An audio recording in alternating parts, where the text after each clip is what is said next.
Всем привет, дамы и господа, с вами Евгений Власов, и это подкаст «Деловерт». И сегодня в гостях у нас Жанг. Hi, Ли.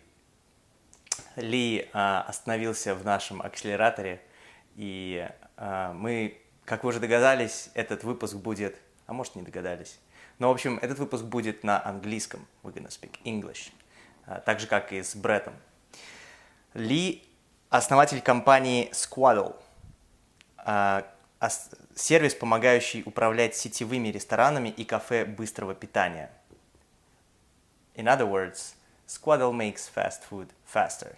Got it. Ли, кстати, сейчас закончил акселерацию в 500 Startups, и мы поговорим как раз об этом тоже. Но давайте начнем с самого начала. Hi, Lee. Hi, Женя. How are you? Good, how are you? All right, let's start from the beginning. Okay. When did you found the Squadle? When did you found the company? Squadle was founded in 2013, early 2013. That's when we first had the idea. Mm-hmm. And then we decided to go full-time about a year after that in 2014. We took our first investment and then started to grow the company. So it's about, our idea is 3-year-old and the company itself is about 2 years. Yeah, about 3.5 years. Yeah. And during the first year, you were just playing around or didn't want to pursue it? Yeah. Something like this? Exactly, right. What did you do before founding the company? 2012, 2011? So in 2010, I started a technology consulting firm called Rapid Labs. Mm-hmm. I was actually in my junior year at Boston College. Mm-hmm. Are you originally from Boston? I am. Yeah, I grew up in Boston. I was born in China, came to the U.S. when I was 3. Mm-hmm. Grew up in the city. Your parents came to Boston? My parents came to Boston, that's right. Yeah. Worked for a lot of big companies. After you graduated already or even during your college years? During high school, during college. Mm-hmm. What were you doing for them? Mostly, and we'd become... Actually, a lot of stuff. Yeah, no, I did a lot of stuff. So I started out in kind of development really early on. So I was really lucky to get into some programs in Boston mm-hmm. that allowed high school students to work for some really big companies. Web development, mobile development, yeah, back-end, front-end?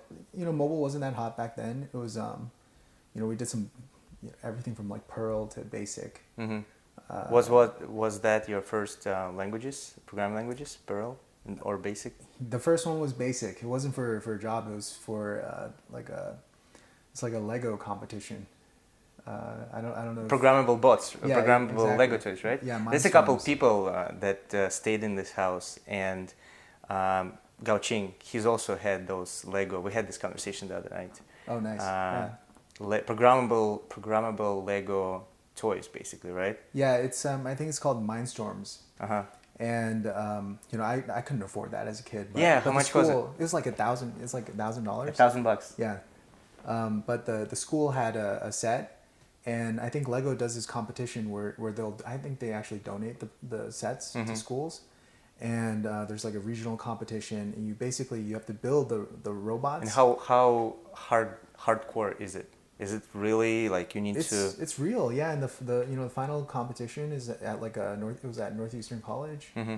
and they're very serious. Like, the robot has to like drive within a specified track, and it has to beat the other robots. Yeah. And you're programming everything from scratch. Yeah. Right. So that was my first. That was my first programming experience. I think it was in 4th grade. Wow. Yeah, it was a long time ago. And then it was in Basic. I think it was a form of Basic. And then during your high school and in college, you worked for companies doing already back-end web development, or what technologies did you work on? Yeah, so I was kind of like a mix of everything for mm-hmm. a very, very, very long time. But that wasn't the interesting part. I think for me, it was just working for these large companies. Right, so starting when I was 13 to all the way when I was like 20, I've been involved in like different types of businesses. Mm-hmm. And some of them serious, like worked at State Street Bank. What kind of bank? State Street Bank. Never heard. It's a Fortune 100 company. You have Analog Devices, IBM. Mm-hmm. And What did you do in IBM? I was a software developer. Yeah. So I worked for a group called Rational, and we were developing software testing tools. Inside the ABM. Inside IBM, yeah. Mm-hmm. So Rational is like they were actually a company that was acquired By IBM. Mm-hmm. And like Lotus, that makes Lotus Notes. We were all like kind of kept together in this. What is Lotus Notes? A lot of companies still use it. It's an email client. And it's an ancient one. Is it coming back from like 90s? Yeah, or even I think earlier? so. Yeah. I think I heard about 90s. Lotus. I think Lotus was one of the companies, one of the first softwares that were sold for money.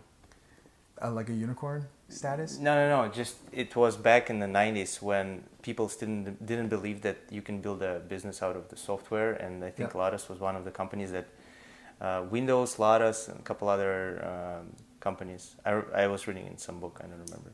I believe it. But some companies use it as inside as an email client. Yeah. Email client. But it does everything, right? Lotus has its own intranet service. You can develop applications inside Lotus Notes using like Lotus Script. It's a whole ecosystem, but So it's outdated, right? So it's a dinosaur. That's why companies like even Microsoft Outlook, was a step up from Lotus. And then you have Google Apps. So by the time you are junior year in your college, you already have a lot of experience working for companies, especially for the software, right? I did. And you already knew how many programming languages? A lot.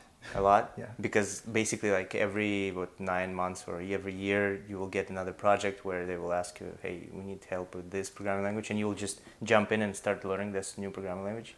Yes, and also, just working on stuff on the side. You have to be really curious. If you're going to be a good programmer, you need to go out and try to do things on your own and build your own projects, like as a hobby. So it's not just to work, but it's also, doing stuff for your own Career projects. growth and self-development. Curiosity. Yeah? It's pure curiosity. So can you say that you are passionate about programming? Because you really wanted to, like, there's a new programming language, like there is Ruby on Rails, and you want to try that new programming language, and you would go and you would explore that. Yeah, so I'll just, I'll download the SDK. And I'll just try building some simple applications myself, just to understand it a little bit better. All right. But at a fundamental level, like most programming languages are the same. Yeah. If you have variables, you have functions. Yeah.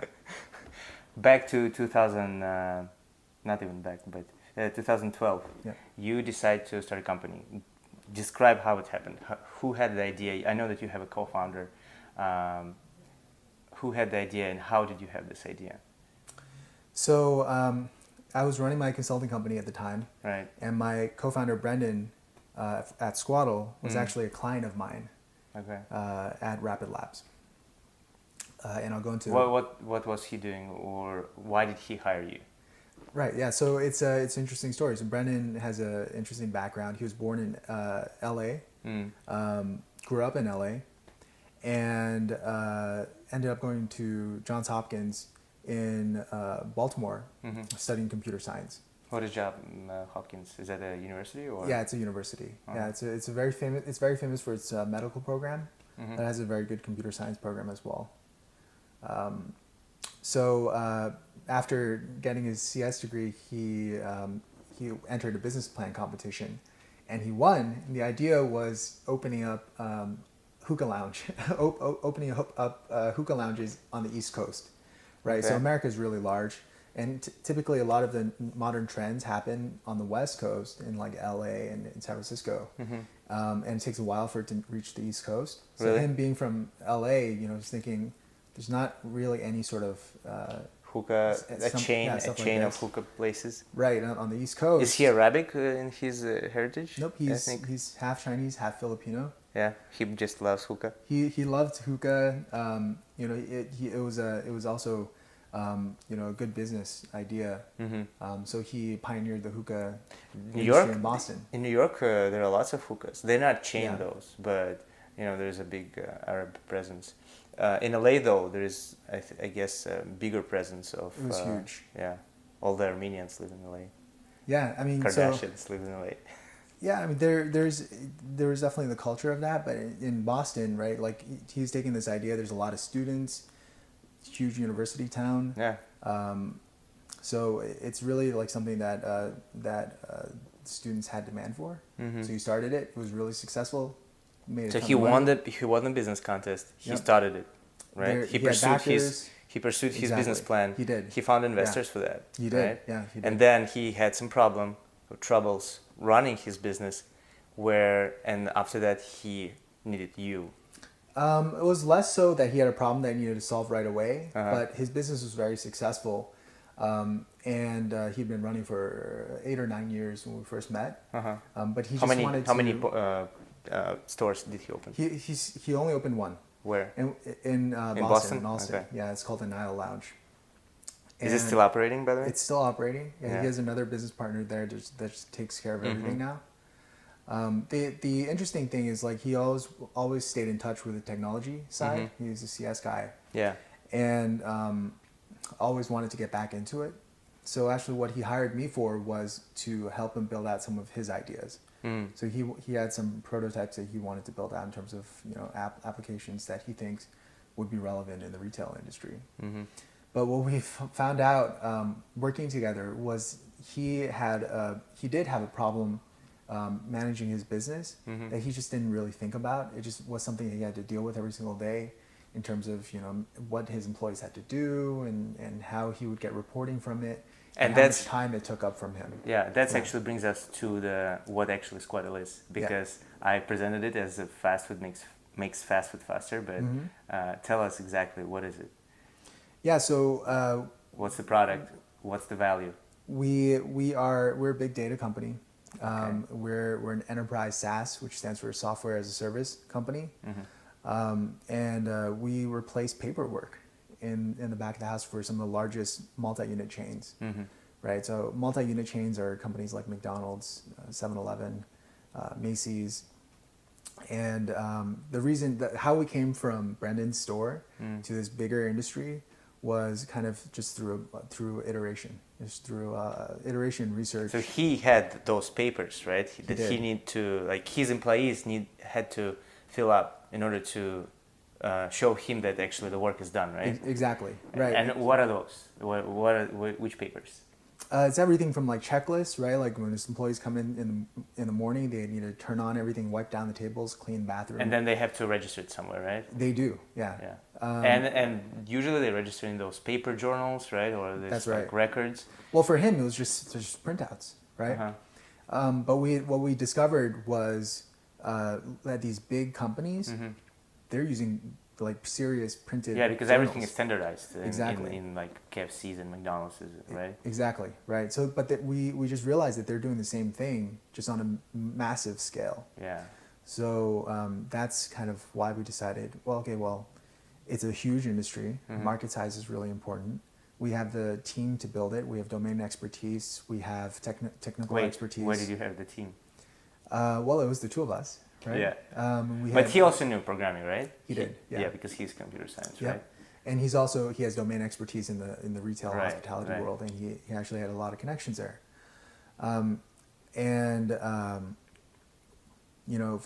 Finally, we had a great vision, like a grand vision for what we wanted to do at Squadle. And that's what really made us passionate about going. So is it an application? Is it like you have an iPad and in the application you just tap, check mark, swipe the floor? Is that like this? Yep, so that's the main product. It's called Checklists. And basically we get rid of those huge paper journals that's used at millions of locations.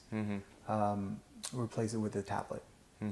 And once that tablet is in stores, employees are starting to use it to enter in their data digitally, right? So the first time that information can go into one online dashboard that these businesses can review. Instead of having all these different paper books at hundreds of locations, you have to like actually send people out to take a look. It just becomes to do some kind of audit of the location of the performance and everything. Exactly, right. So they did audits, but they were very costly. They can only do them like every half a year. Yeah.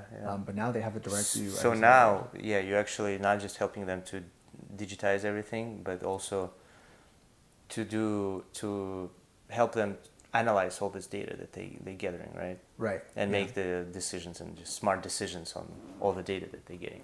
And that's just the first step. Yeah. What's the second step? So we have a 3-part vision, right? So the first part is getting rid of the paper books, and we're doing that right now. The second part is automating the data collection. So we've actually partnered with 2 of the largest IoT sensor companies here in the U.S. To provide things like temperature sensors, right? Because before, employees had to walk around a store and take temperatures by hand. It would take up to 2 to 3 hours a day. What? Of equipment, of food. Really? For food safety. Food temperature? Yeah. That's right. What kind of food temperature? Like is it warm enough or? It could be, is it cold enough in storage? The prepared food, right? Yeah, prepared food. Because it's like fast food, so they have all the stuff already made, right? And it's somewhere sitting for the day, and they need to keep the temperature high, right? Or Yeah, low. I mean, it's in general, like every type of restaurant needs to make sure that their food is safe. And that means that you're either keeping it cold enough or you're keeping it warm enough. You've heated something and you've cooked it, right? So it's actually really serious in every single country, right? But here in the U.S., there's very solid standards such as HACCP that dictates, you have to keep these records on, what you... Not just taking the temperature and keeping an eye that they're right, but also registering all of this, right? Exactly. And it's who did it? That's another like journal where you also marking... Right. Yeah, and if it's out of temperature, then what did I do to fix it? And all these things are really important. They can cause huge food safety problems. Yeah, and you built an actual IoT, Internet of Things, little device, hardware device that takes that temperature, right? We did in the beginning. So we actually developed the software first, the protocols, and the platform, and we have 2 patents pending around that. And then we built our own hardware that interfaces with our tablet-based system, and it's completely wireless. It's really state-of-the-art. It's something that you can throw into a fridge. Like a little device? A little device, yeah. It runs off batteries. It's always on, sending data every second. And we're able to collect that information wirelessly. And again, employees don't have to do it by hand anymore. They don't even have to do it anymore. So it's a huge time savings. It's a lot more reliable. But the companies have to pay lots of money to Squadle now. Yeah, they do. How much they pay you? Well, a lot of money. A lot? Is it thousands? Because you probably do like special contracts for big companies, right? You don't charge per one location, right? That's right. So it's like flexible. How many people, by the way, working right now in Squadle? What's your team? So we have 6 in leadership. We have a part-time engineering staff of 7 employees as well. Engineers, mostly? Engineers, yeah. Both hardware and software. And we have kind of on and off part-time as needed in terms of customer service onboarding. Yeah. How hard was it to build the MVP? You said the first product was the platform itself, the product for iPads, right? How hard was it? Really easy. Because it took your experience. It took a weekend. Yeah. One weekend. Saturday and Sunday. Yep. 2 of you. You sat down and it was an iPad application, right? So yeah, I mean, it's written in Objective-C? No, we started off as like a hybrid app that was running off of a web view. It's really, really simple. So you focus more on the back end, right?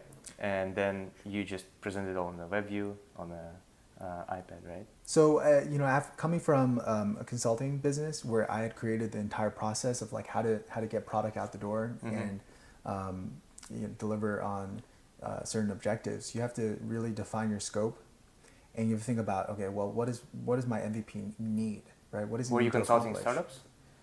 Yeah, we both Fortune 500 companies and startups. So we kind of did both ends of the spectrum. We didn't really work with companies in the middle. Because on both ends, there's more of a need for MVP products, for prototype products. Just make it fast and test it. Get it out there and then iterate. Yeah. Right. And it was around the time when a lot of companies were getting involved in continuous integration, basically like getting your product out there into people's hands and then improving it as fast as you can. versus this waterfall method where you plan out everything. Yeah, and just incrementally do one step after another, and there's no it takes end. like 6 There's months. no deadline. Right. Yeah. So what we did was let's get something out as soon as possible that accomplished what we wanted to accomplish, and then improve on it as quickly as possible. And that's still our model. Mm-hmm.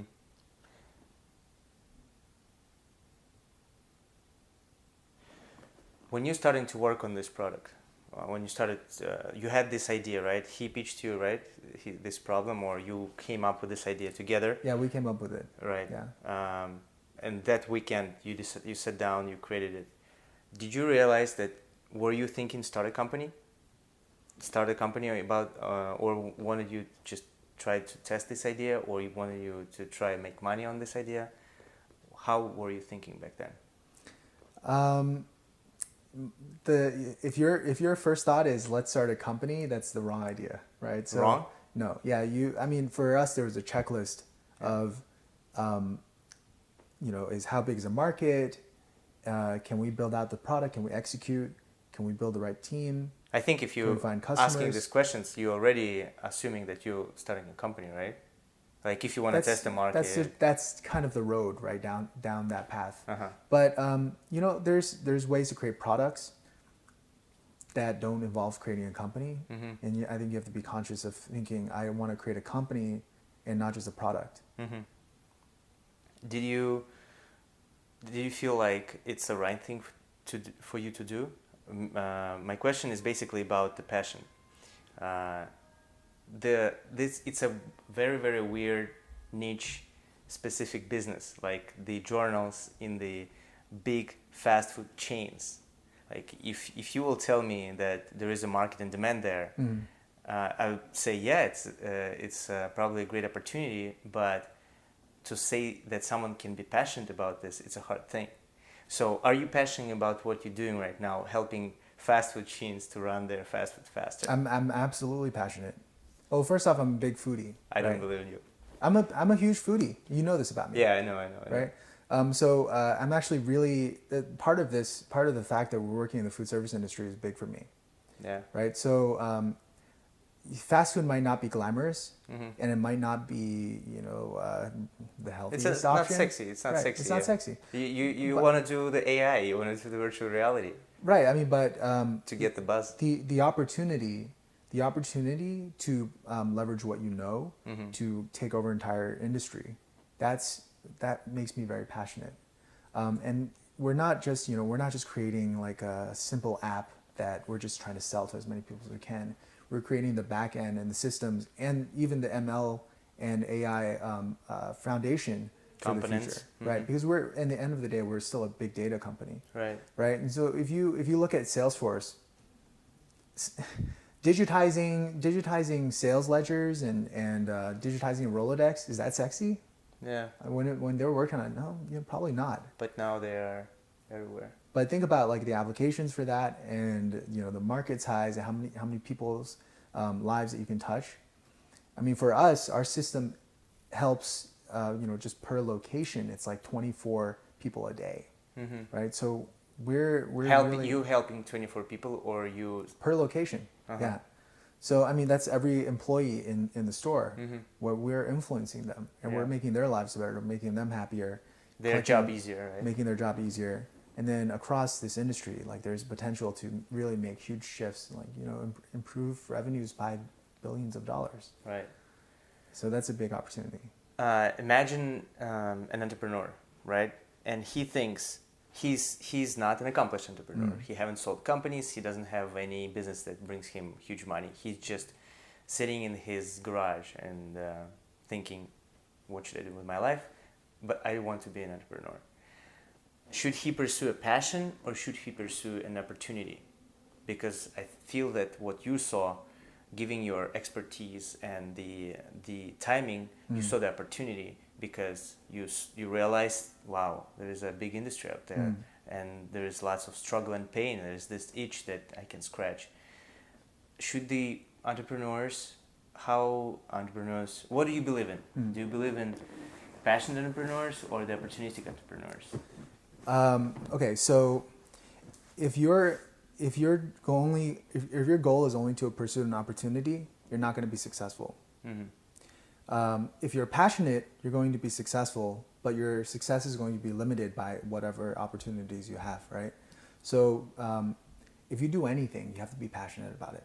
And to be happy, to be successful, that's what you need. What you're really looking for is an opportunity that's huge and that you're also very passionate about. Something in the middle, right? Yeah. So But if it's just an opportunity, Yeah. you know, oh, it's a big opportunity, Yeah. and I'm not really that excited about it, it's not worth your time. I'm wondering about your Not gonna be co-founder. He was in CS. He has a computer science degree, and then he wants to do a hookah. Yeah. You know, that sounds like, and he saw the opportunity. Yeah. But at the same time, he liked hookah, so he probably liked the idea of owning a Right. offline hookah place. Right, and if he didn't really like it, he just did it for the opportunity, it wouldn't have worked out. Yeah. Yeah. Because it comes across, when you're selling to customers, when you're pitching to investors, when you're doing podcasts, people can tell whether or not you're really passionate Yeah, about if something. you're doing it for something forcing you to do this, or you like in doing that. Right. You build it in one weekend. One MVP. Saturday, Sunday, right? That's right. What happened after? You launched it on App Store, or you started to approach businesses, cold calling. What did you do after? How did you grow first couple months? So it was controlled, right? So it's not like, oh, this thing's working, let's throw it up and see how many people will use it. Yeah. It was, let's find our next test case. Mm-hmm. Let's find our next potential customer. And over the course of a few months, we were testing out the market, learning more about the market, learning about how to sell to them, learning about what our customers needed, but then putting the product in front of them as soon as we could so that we can improve on it. So just through our network, just through the outreach that we did in the first few months, we were able to secure some early adopters that would use our system instead of their existing paper Because systems. your co-founder, what's his name by the way? Brendan. Brendan. So because Brendan already knew probably a couple of places He did. in Boston, right? Yeah. He running this hookah place, so he probably just went and pitched to one of his friends and acquaintances, right, in the area. And it didn't end up being in the area. It was actually in LA. It's back home because he's from LA. But we were able to start off. Just off the ground. try to use this, right, and see if you like it. Right, Yeah. Very easy. What was the feedback? The feedback is this is so much better than what Yeah? we're currently doing. I mean, it's didn't they're charge- stuck on pen and paper, right? Right. Like so, first off, what we discovered was in our customer base, people were stuck. They had to use the system. People were sick and tired of it, but there was no better alternative. So it wasn't something that they were very vocal about, right? When you talk to these employees, they're not like, oh man, this is so bad. But if you ask You them mean the paper specifically, journals, right? yeah, because they feel like, oh, this is my life. Right, I have right. to do this. Yeah. So, but they don't like it. So when you actually talk to them about it, and you're like, how do you like using this pen and paper system? They're like, oh man, this sucks, right? And then they start going into it. So that's the kind of feedback that we started to get. Was replacing that system. They're like, oh, it's so much better. It's digital. I can access it anywhere. But getting feedback also means criticism and improvements and structuring that out so you're building the right features for the customer. And we were doing that. When did you realize that there is a business there and you can actually? There was no viral growth, right? It's not viral product. No. Each customer we're an enterprise company. Yeah, it's each customer was targeted. And you worked with them and you led them. And when did you realize that you can charge money actually for this product? What kind of signals? We charged money from the very beginning. From the beginning? Yeah, from the very beginning. So the first person you pitched this idea, you said, we're going to charge you? Yes. How much? I don't remember, to be honest. 500? It was more than what they were currently paying for their existing system. But they used pen and paper, right? It was free. No, it's not. Paper is not free. Oh, you You're mean printing out 1,000 pages every month. It's like $60 worth of paper costs. Really? Yeah. The ink, the binding, and everything. It's actually a recurring cost Costs for for them. every business, for every location. Exactly. If it has many locations. Plus the cost of having your employees have to drive out to the stores to check in and everything. There's just the whole thing adds up. Mm-hmm. So they're spending anywhere from like $1,000 to $2,000 a month just on managing these paper systems. So getting early customers to pay for the system was important. We did that on purpose because otherwise you can get anyone to try something for free. Yeah. But to get someone to commit to actually paying you, even for a very simple product, is important validation to say that this is actually something that I can continue to work on. Mm-hmm. And then because they were paying, they probably worked with you more closely. They paid attention more to the product and like contribute to the early features. Yeah, they had skin in the game. That's the term. Mm-hmm. 3 years passed and you got accepted to Accelerator 500. During those 2 years when you were working actively on the product, why did you decide that you want to go to the Accelerator? You were not growing fast enough, or why did you go to Accelerator basically? So we had taken an investment before entering 500 startups. Did you? Yeah, we did. Yeah, we took several investments actually from really, really great investors. Was it hard to get the investments? No, it wasn't difficult. Through your network, or someone approached you, or someone saw your idea? Yeah, it was in both. Maybe like 3/4 were from networking and a quarter from kind of being cold approached by investors. You took some investments, and then what did you think? So we used that to build out the product. We used it to start penetrating the industry, getting in touch with some of the largest brands. Again, we were really targeted. So we didn't want to work with smaller companies. We really wanted to go after the large ones, so that we have the scalability. Right? The startup is all about growth, nothing else. Yeah. If you're not growing fast enough as a startup, then you're just a company. Right. Or you're just a mid-sized or agency. Lifestyle company. Yeah. So we're aiming for that type of enterprise scale growth. And we made a ton of progress on the product, and we were actually in a ton of we're actually top 8 brands, multi-unit brands. Did you have competitors, by the way? Was there companies that did the same? Because the idea is sounds very simple. Absolutely, our biggest competitor is the paper book, the company that prints the paper books. But in the digital space, in the enterprise software, there were no direct competitors to what we're doing. So there was no, in 2012, right? That's the year when you started, right? That's right. There was no application that allowed our customers to manage the facility. Yeah, to do what we do. Yeah. Yeah. Not a single. So you were the pioneers and innovators. Yes. Nice. Yeah. Any companies appeared in the last 3 years? No. Not really? None that do what we do. No. All right. Now it's the time where people will hear this podcast. They're going to start building it? It's too late though. I know. Of course it's too late. You already... Who are the biggest customers, by the way, right now? So we work with companies like Sonic Drive-In, Chick-fil-A, Hyatt Hotels, a few more that were under NDA that we can't talk about. But when are you going to sign McDonald's? McDonald's have paper journals too, right? They do, yeah. They do. I know that many stores have these things in the restrooms where the janitors and cleaners check they cleaned or not. Yeah. You can just go to the stores and go to the chain joints. How do you call this? Chains, yeah, chains. Yeah. Food joint? Fast food chain. Yeah, so... Food service. Yeah. When are you going to sign McDonald's? Soon? McDonald's is your ultimate customer, right? Yeah. Because he has so many locations. Or do you know what's the leaders biggest chain of food? McDonald's is still the leader by far. Not KFC. They're giants not compared Burger to everyone King. else. Maybe the other ones added up, like Yum Brands, which owns KFC, Taco Bell. Oh, right. Added up, it's on par. But McDonald's by far is still the largest brand.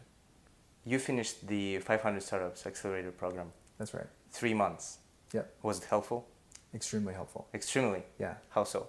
Well, to get back to why we joined, right? So Yeah. we've made a ton of progress, and while we were at 500, we were able to take advantage of the connections and the network here on the West Coast, because we're an East Coast-based company based out of Boston.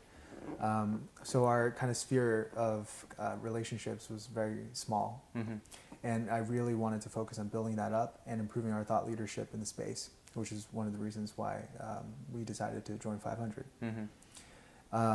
So you were able to find more advisors, or Yes, just getting more the feedback advisors, on more the customers, more potential employees in terms of talent. So the accelerator program was more grow your network on the West Coast within the business community, right? That's and right. The investor and startup community. Right. You're raising money right now, right?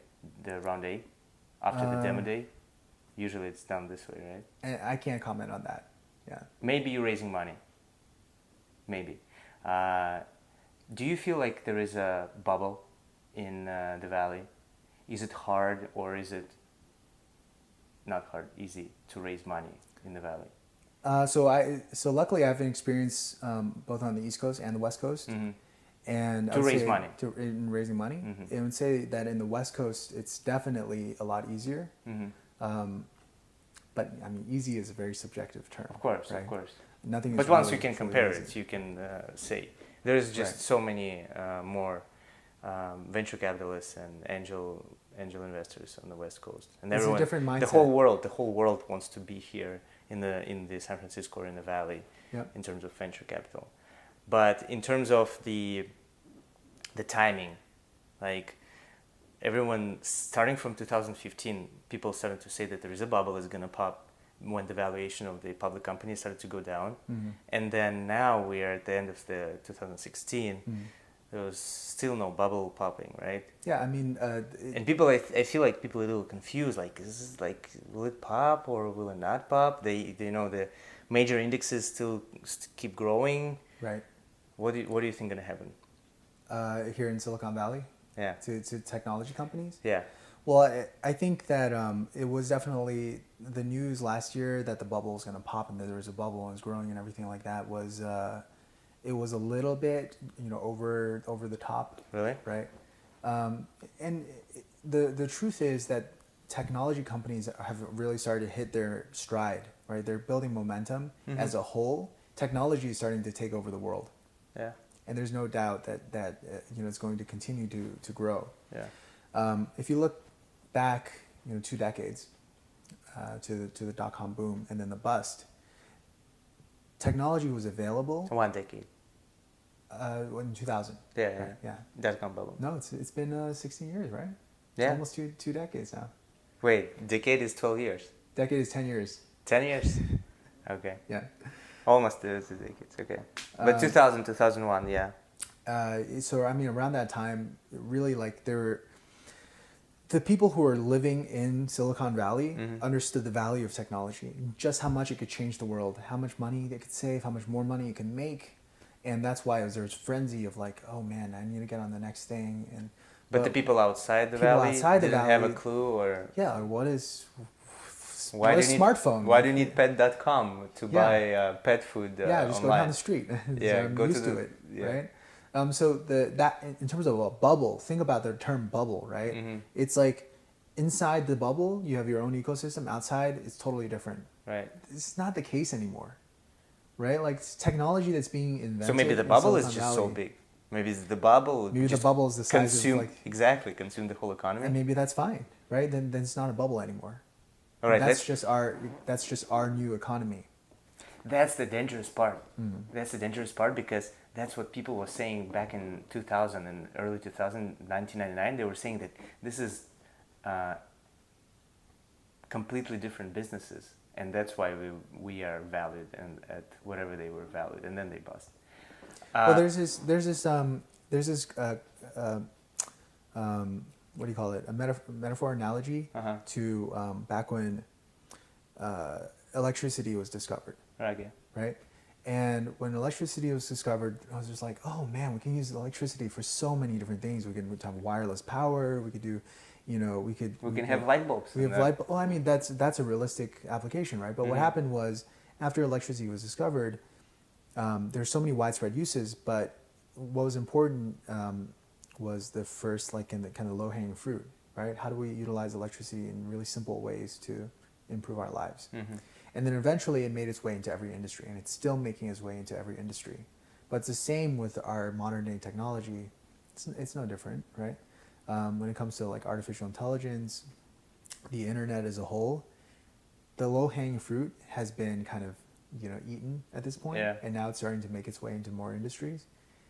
But we're no longer in a bubble, and that's fine, right? This is the new world that we're in. But what we should be careful about is what's dangerous is we need a plan for the future, and understanding that this is not a bubble and it's not going to go away. We need a plan to make sure that we're doing things effectively, so that when we do get to the point where this technology is taking over everything, we're prepared. We don't end up with Terminators. No Terminators. Yeah, we got to be very thoughtful. And there's some of the largest technologists in Silicon Valley are talking about that, right? Like Elon Musk. Yeah, the fact that we live in simulation, there is a very big chance now. People just see that in 20, 30 years we'll have ability to build simulations of the whole world, and why didn't we just build it before? And now we live in one of those. You finished.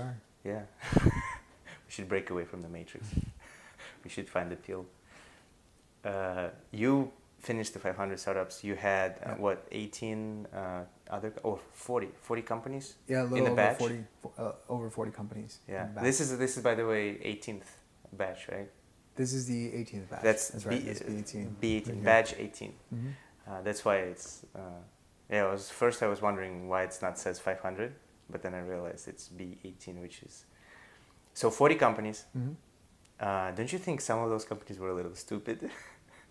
Absolutely, some of the companies were stupid. Just ridiculous? Give me the most ridiculous case. Like, this company got $150K from Dave McClure, and you're like, why? I can't comment on that, but just within our... No comment, why not? Just within our group. I mean, honestly, there are... It's very subjective, right? Yeah. What I mean by that is like things that I think are dumb, other people think our company's dumb. If they were able to get customers, right, and that's usually the main benchmark for the hundreds of thousands investor, of dollars, then it's not dumb anymore. Exactly. And so there is a proof by money. So what I mean by like, oh, of course there are stupid companies. Like it's almost like, wow, it's so stupid. Why didn't I think of that? Right? That's what I mean in terms of that. Yeah. And I'm sure that other people think the same way about our company.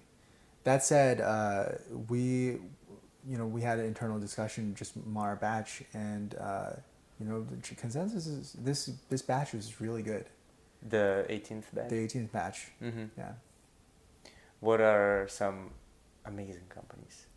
The one that you're like, wow, this is really brilliant, yet it's kind of easy to build.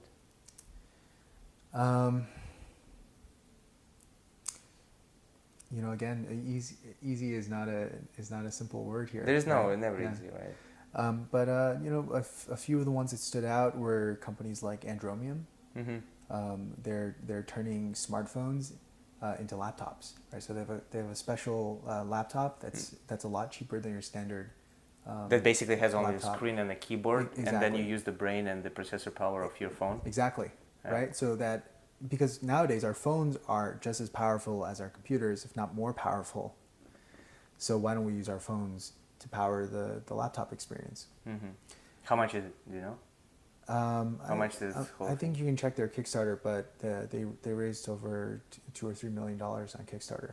Wow. Yeah. And then they got to 500?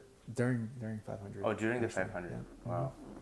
This is probably one of the few hardware companies that are in the 500, because I think the 500 don't really like the hardware, or they do make hardware. Accelerators usually try to keep away from the hardware. I think investors, in the past have definitely kind of stayed away from hardware because there's high capital costs, and all this stuff that's related. But nowadays, hardware is really enabling software. And that's where you can see a lot. And you're kind of hardware too. We are, yeah, we are. Yep. So another hardware company in our batch is Siren Care, and they're creating textile-based sensors. So basically, sensors that can go be woven into clothing, that can communicate with the internet and with your phone. And their first product is a sock that you can wear, and it'll measure the temperature of different portions of your feet. And I'm going to tell you why this is important. It's made for diabetics. Because they get colder, some parts? Because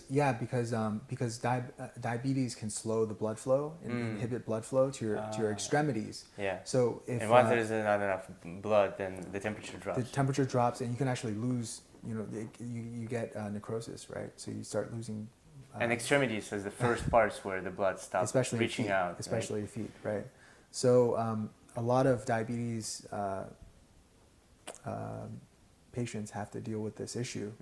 It's a huge industry. I think it's like 1 out of 6 people will get diabetes. Wow. Right. So being able to have a sensor, it's not like a watch, right? Or not like something external. It's just something you have to wear anyways, right? Yeah. So I think they have a great vision too, which is you're already wearing clothes. What if your clothes were smart instead of having to wear all this extra stuff? Do they have like a battery to the socks? They do, yeah. And they have it's built into the and then you can wash them.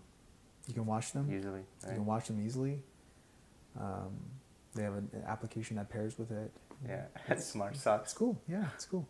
And I mean, there's a ton of dumb hardware, stuff that came out in the last few years. But this is actually you think about it, it's practical. There's a huge market. You're actually helping people. That's what's you're solving a real problem. And that's important. You're not doing the Yo application. Hey, that solved the problem for someone. Did you have the Yo application? Of course I did. You did? Yeah. It started very simple, and then it's ended up being very complex. It started integrating with so many different tools, but it was also fun, right? It was entertainment. Yeah. And people also need entertainment. That's important. You cannot judge the value of entertainment because it's entertainment. But that's the stupid companies that get funded. That's usually, I think, the gauge mark, or how you can say that if there is a bubble or not. Like if there is too much money on the VC market. And it seemed to me that after 2015, the venture money a little bit, venture investors stopped investing as much as they did. So that you presented on the demo day. There were lots of investors there. What's your feedback on that? People still eager to invest more money into the companies? They still like the idea of investing? Yeah. I mean, the answer is yes. And even the feedback from last year, there was a drop in investments. Yeah. But it really was because valuations in certain Series A, Series B get a really big. They were too high inflating. To support some of the funds that wanted to put money into the next stage. So that was normalized a little bit. Even some IPO company, like public companies, kind of were normalized. Like their valuations were corrected a little bit. Yeah. But as far as early stage goes, from what I've seen and from what I've heard from other companies, it hasn't really gone away at all. It's still at the same. So it's only the later stages of investment. That's from what I've seen. Yeah. Where do you see Squadle in 3-4 years, and where do you see you yourself? I see us being in every single multi-unit retail business in the U.S. And I think we can do it in 3 to 4 years. So all of these major companies that we're talking about, I want our tablet and our sensors in every single store. Right, so we're just starting off in the U.S. Where do I see myself? I see myself being in other countries, seeing if we can expand to a global market. And that would be somewhat easy because your product might just go with the chain, right? McDonald's has a huge chain in China, probably a bigger one. Yeah, that's a great point. I know that their earnings now coming only from and growth coming only from China and from Eastern countries in the East. What are your plans with Squadle? You want to go to IPO? You want to sell it? You can't plan for that stuff, honestly, but your goal is to build the biggest company that you can. And then along the way, you might have certain events come up that lead you down that path. But what are you by the way enjoying right now? Because before you were programming a lot. Now, because you're CEO, you have to go through the accelerator. You have to talk a lot. What do you do right now? Do you enjoy this part of your life journey? Absolutely. Yeah. Do you miss programming or hacking? I do miss that a little bit. Yeah. But I really like where I am right now. I mean, in terms of what I wanted to do and where I wanted to be, I think I'm exactly there.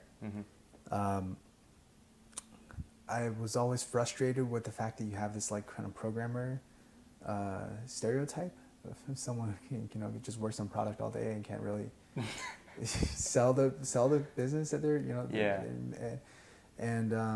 so for me, I was just trying to grow personally as much as I can. Yeah, to be more well-rounded. Yeah. And to be able to be a business guy and the hacker guy at the same time. Exactly. Right. Yeah, it's important. It is. Yeah, don't like you can't listen to people who are like, oh, just do what you want to like, do what you do best and like focus on that. There's some truth to that, but you can't miss out on other opportunities while you're doing that. Would you? Are there any companies that you would invest if you would make a good exit? Let's say you made an exit. Maybe it's IPO in 7 years. Maybe it's selling a company in a year and a half. Would you invest? I would assume you would invest. Yeah, right? Absolutely. Yeah. Is there any companies right now that you think are worth investment? Some companies that maybe we haven't heard about yet. Everyone wants to invest in Snapchat. They want some tips. Yeah, everyone wants tips, inside tips. So we heard about this hardware company that was in your batch, right? But again, it's a cool company, but what's past the laptops, When you start investing your own money, you have a little bit different mindset because you want the company actually be a company, like not a one-time product. Tell me, which companies you would invest? I would invest in those two. Yeah. And it's less about the company and the product. It's more about the founders. Because you met the founders, you've been with them. Exactly. You believe in the strong team, right? Exactly. Again, passion trumps opportunity. In their case, they're passionate and they have the opportunity. Yeah. Which is huge. Let's talk thinking about the future, right? I mean, if I had the opportunity, I would invest in technologies like Magic Leap. I would invest in self-driving car technology. VR? VR in terms of Magic Leap, definitely. Yeah, Magic Leap is VR, right? The future of VR and augmented reality. I think that's going to be You don't think important. It's too early and right now it's overvalued? And there is no real use cases for that technology? So as an investor, I want to get a return on my investment. Yeah. But part of that is also giving back to the community, giving back to the system that built our business. And some of that is also believing in the technology, believing in a good outcome. Being a little bit altruistic, right? Definitely. Not expecting a return on investment, just more like a charity. I think it's not charity. It's definitely not charity because you want to pick the right team. You do want to get a return on your money, but I'm going to be if I had an exit, in the case that happens, and I want to reinvest my time and energy and funds into this ecosystem. I also want to be more involved. I want to have ways that I can help out, and these are things that I'm passionate about. So it's less there's still a personal side to this. Yeah. Not personal. And also, I'm not making like a true financial decision, right? Like a lot of VCs, some VCs they only have finance experience. They haven't been operators. They don't run businesses. They're not truly passionate about the technology. They're really good at evaluating business plans. Yeah, they're evaluating business plans, financial projections, and XYZ metrics. But I want to be more of an operator-focused investor and thinking about things applications that I care about as well and that I can help with. Yeah. That's important. Awesome. Thank you very much, Ли. С нами был Ли Жанг, основатель компании Squadle. Всем советую подписываться на подкаст «Делаверт», оставляйте отзывы в iTunes и услышимся в следующем выпуске. Всем пока!